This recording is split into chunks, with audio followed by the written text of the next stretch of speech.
ಅರಸರುಗಳ 2ನೆಯ ಗ್ರಂಥ ಅಧ್ಯಾಯ 7. ಆಗ ಎಲೀಷನು ಸರ್ವೇಶ್ವರ ಸ್ವಾಮಿಯ ಈ ವಾಕ್ಯವನ್ನು ಕೇಳು.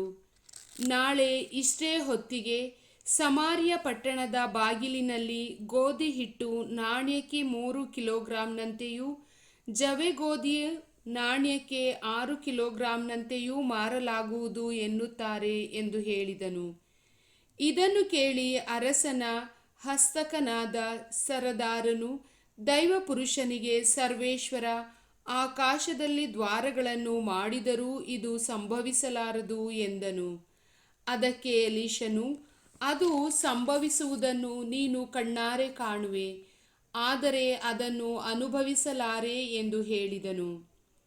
ಊರ ಬಾಗಿಲಿನ ಹತ್ತಿರ 4 ಮಂದಿ ಕುಷ್ಠರೋಗಿಗಳಿದ್ದರು. ಅವರು ತಮ್ಮೊಳಗೆ, ನಾವು ಸಾಯುವ ತನಕ ಇಲ್ಲೇ ಕುಳಿತಿರಬೇಕೆ? ಪಟ್ಟಣದೊಳಗೆ ಕ್ಷಾಮ ಇರುವುದರಿಂದ ಅಲ್ಲಿಗೆ ಹೋದರೂ ಸಾಯಬೇಕು, ಇಲ್ಲಿಯೇ ಕುಳಿತಿದ್ದರೂ ಸಾಯಬೇಕು. ಆದುದರಿಂದ ಹೊರಟು ಹೋಗಿ ಸಿರಿಯಾದವರ ಪಾಳೆಯವನ್ನು ಸೇರೋಣ. ಅವರು ನಮ್ಮನ್ನು ಉಳಿಸುವುದಾದರೆ ಉಳಿಸಲಿ, ಕೊಲ್ಲುವುದಾದರೆ ಕೊಲ್ಲಲಿ ಎಂದು ಮಾತಾಡಿಕೊಂಡರು. ಸಾಯಂಕಾಲವಾದಾಗ ಅವರು ಸಿರಿಯಾದವರ ಪಾಳೆಯಕ್ಕೆ ಹೊರಟರು. ಪಾಳೆಯದ ಅಂಚಿಗೆ ಬಂದಾಗ ಅಲ್ಲಿ ಒಬ್ಬನೂ ಕಾಣಿಸಲಿಲ್ಲ. ಸರ್ವೇಶ್ವರ ಸಿರಿಯಾದ ಪಾಳೆಯದವರಿಗೆ ರಥಾಶ್ವ ಸಹಿತವಾದ ಮಹಾಸೈನ್ಯ ಘೋಷವು ಕೇಳಿಸುವಂತೆ ಮಾಡಿದ್ದರು. ಆದ್ದರಿಂದ ಅವರು, ಇಸ್ರಾಯೇಲರ ಅರಸನು ಹಿತ್ತಿಯ ಹಾಗೂ ಈಜಿಪ್ಟ್ ಅರಸರಿಗೆ ಹಣ ಕೊಟ್ಟು ಅವರನ್ನು ನಮಗೆ ವಿರುದ್ಧ ಕರೆತಂದಿದ್ದಾನೆ ಎಂದುಕೊಂಡು ತಮ್ಮ ಗುಡಾರಗಳನ್ನು, ಕತ್ತೆ ಕುದುರೆಗಳನ್ನು, ಪಾಳೆಯದಲ್ಲಿದ್ದುದೆಲ್ಲವನ್ನೂ ಬಿಟ್ಟು ತಮ್ಮ ಪ್ರಾಣ ರಕ್ಷಣೆಗಾಗಿ ಅದೇ ಸಾಯಂಕಾಲದಲ್ಲಿ ಓಡಿ ಹೋದರು. ಆ ಕುಷ್ಠರೋಗಿಗಳು ಪಾಳೆಯದ ಅಂಚಿಗೆ ಬಂದಾಗ ಮೊದಲನೆಯ ಡೇರೆಯನ್ನು ಹೊಕ್ಕು ಉಂಡು ಕುಡಿದು ಅದರಲ್ಲಿದ್ದ ಬೆಳ್ಳಿ ಬಂಗಾರವನ್ನು ಬಟ್ಟೆಗಳನ್ನು ತೆಗೆದುಕೊಂಡು ಬಚ್ಚಿಟ್ಟರು. ಇನ್ನೊಂದು ಡೇರೆಯನ್ನು ಹೊಕ್ಕು ಅಲ್ಲಿಂದಲೂ ತೆಗೆದುಕೊಂಡು ಅಡಗಿಸಿಟ್ಟರು. ಅನಂತರ ಅವರು, ಇದು ಶುಭವಾರ್ತೆಯ ದಿವಸ, ನಾವು ಇದನ್ನು ಪ್ರಕಟಿಸದಿರುವುದು ಒಳ್ಳೆಯದು. ಬೆಳಗಾಗುವವರೆಗೆ ತಡ ಮಾಡಿದರೆ ಶಿಕ್ಷೆಗೆ ಪಾತ್ರರಾಗಬಹುದು. ಆದುದರಿಂದ ಹೋಗಿ ಅರಮನೆಯವರಿಗೆ ಈ ಸಂಗತಿಯನ್ನು ತಿಳಿಸೋಣ ಎಂದು ಮಾತಾಡಿಕೊಂಡರು. ಅಲ್ಲಿಂದ ಹೊರಟು ಊರ ಬಾಗಿಲಿಗೆ ಬಂದು ಕಾವಲುಗಾರರಿಗೆ, ನಾವು ಸಿರಿಯಾದವರ ಪಾಳೆಯಕ್ಕೆ ಹೋಗಿದ್ದೆವು, ಅಲ್ಲಿ ನಮಗೆ ಯಾರೂ ಕಾಣಿಸಲಿಲ್ಲ, ಮನುಷ್ಯ ಶಬ್ದವೇ ಕೇಳಿಸಲಿಲ್ಲ. ಕತ್ತೆ ಕುದುರೆಗಳನ್ನು ಅಲ್ಲಲ್ಲಿ ಕಟ್ಟಲಾಗಿದೆ, ಡೇರೆಗಳು ಇದ್ದ ಹಾಗೆಯೇ ಇರುತ್ತವೆ ಎಂದು ಕೂಗಿ ತಿಳಿಸಿದರು.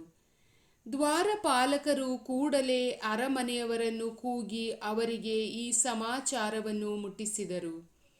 ಅರಸನು ರಾತ್ರಿಯಲ್ಲೇ ಎದ್ದು ತನ್ನ ಪರಿವಾರದವರಿಗೆ, ಸಿರಿಯಾದವರ ಹಂಚಿಕೆಯನ್ನು ಹೇಳುತ್ತೇನೆ ಕೇಳಿ.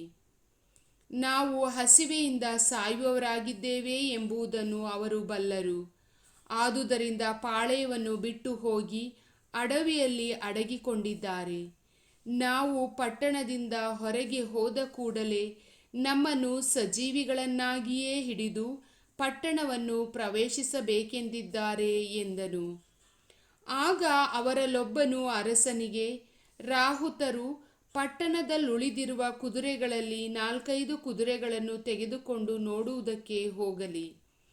ಅವರಿಗೆ ಪಟ್ಟಣದಲ್ಲಿ ಉಳಿದಿರುವ ಇಸ್ರಾಯೇಲರ ಗತಿಯಾಗಲಿ ಅಥವಾ ಸತ್ತು ಹೋದವರ ಗತಿಯಾಗಲಿ ಸಂಭವಿಸುವುದಷ್ಟೇ ಎಂದು ಹೇಳಿದನು. ಕೂಡಲೇ ಅರಸನು 2 ಜೋಡಿ ಕುದುರೆಗಳನ್ನು ತರಿಸಿ ಸಿರಿಯಾದವರ ಸೈನ್ಯವೆಲ್ಲಿರುತ್ತದೆಂಬುದನ್ನು ನೋಡಿ ಬರುವುದಕ್ಕಾಗಿ ರಾಹುತರನ್ನು ಕಳುಹಿಸಿದನು. ಅವರು ಜೋರ್ಡಾನ್ ನದಿಯವರೆಗೂ ಹೋಗಿ ಅವಸರದಿಂದ ಓಡಿ ಹೋದ ಸಿರಿಯಾದವರು ದಾರಿಯಲ್ಲೆಲ್ಲ ತಮ್ಮ ಬಟ್ಟೆ ಬರೆಗಳನ್ನು, ಸಾಮಾನು ಸರಂಜಾಮುಗಳನ್ನು ಬಿಸಾಡಿರುವುದನ್ನು ಕಂಡು ಹಿಂದಿರುಗಿ ಬಂದು ಅರಸನಿಗೆ ತಿಳಿಸಿದರು. ಆಗ ಜನರು ಹೊರಗೆ ಹೋಗಿ ಸಿರಿಯಾದವರ ಪಾಳೆಯವನ್ನು ಸೂರೆ ಮಾಡಿಬಿಟ್ಟರು. ಸರ್ವೇಶ್ವರನ ಮಾತಿನಂತೆ ಗೋಧಿ ಹಿಟ್ಟು ನಾಣ್ಯಕ್ಕೆ 3 ಕಿಲೋಗ್ರಾಂನಂತೆಯೂ ಜವೆಗೋದಿಯು ನಾಣ್ಯಕ್ಕೆ 6 ಕಿಲೋಗ್ರಾಂನಂತೆಯೂ ಮಾರಲಾಗುತ್ತಿತ್ತು. ಅರಸನು ತನ್ನ ಹಸ್ತಕನಾದ ಸರದಾರನನ್ನು ಊರ ದ್ವಾರಪಾಲಕರ ನಾಯಕನನ್ನಾಗಿ ಕಳುಹಿಸಿದನು. ಅವನು ಜನರ ತುಳಿತಕ್ಕೆ ಸಿಕ್ಕಿ ಸತ್ತನು. ಹೀಗೆ ಆ ದೈವಪುರುಷನು ಅರಸನ ಜೊತೆಯಲ್ಲಿ ತನ್ನ ಬಳಿಗೆ ಬಂದಿದ್ದ ಆ ಸರದಾರನಿಗೆ ಹೇಳಿದ ಮಾತು ನೆರವೇರಿತು. ಅವನು ಅರಸನಿಗೆ, ನಾಳೆ ಇಷ್ಟು ಹೊತ್ತಿಗೆ ಸಮಾರ್ಯ ಪಟ್ಟಣದ ಬಾಗಿಲಿನಲ್ಲಿ ಜವೆಗೋದಿ ನಾಣ್ಯಕ್ಕೆ 6 ಕಿಲೋಗ್ರಾಂನಂತೆಯೂ ಗೋಧಿ ಹಿಟ್ಟು ನಾಣ್ಯಕ್ಕೆ 3 ಕಿಲೋಗ್ರಾಂನಂತೆಯೂ ಮಾರಲಾಗುವುದು ಎಂದು ಹೇಳಿದಾಗ, ಆ ಸರದಾರನು, ಸರ್ವೇಶ್ವರ ಆಕಾಶದಲ್ಲಿ ದ್ವಾರಗಳನ್ನು ಮಾಡಿದರೂ ಇದು ಸಂಭವಿಸಲಾರದು ಎಂದುದರಿಂದ ದೈವಪುರುಷನು ಅವನಿಗೆ, ನೀನು ಅದನ್ನು ಕಣ್ಣಾರೆ ಕಾಣುವೆ, ಆದರೆ ಅದನ್ನು ಅನುಭವಿಸಲಾರೆ ಎಂದು ನುಡಿದಿದ್ದನು. ಊರು ಬಾಗಿಲಿನಲ್ಲಿ ಜನರಿಂದ ತುಳಿತಕ್ಕೆ ಸಿಕ್ಕಿ ಅವನು ಸತ್ತಿದ್ದರಿಂದ ಈ ಮಾತು ನೆರವೇರಿತು. ಪ್ರಭುವಿನ ವಾಕ್ಯ.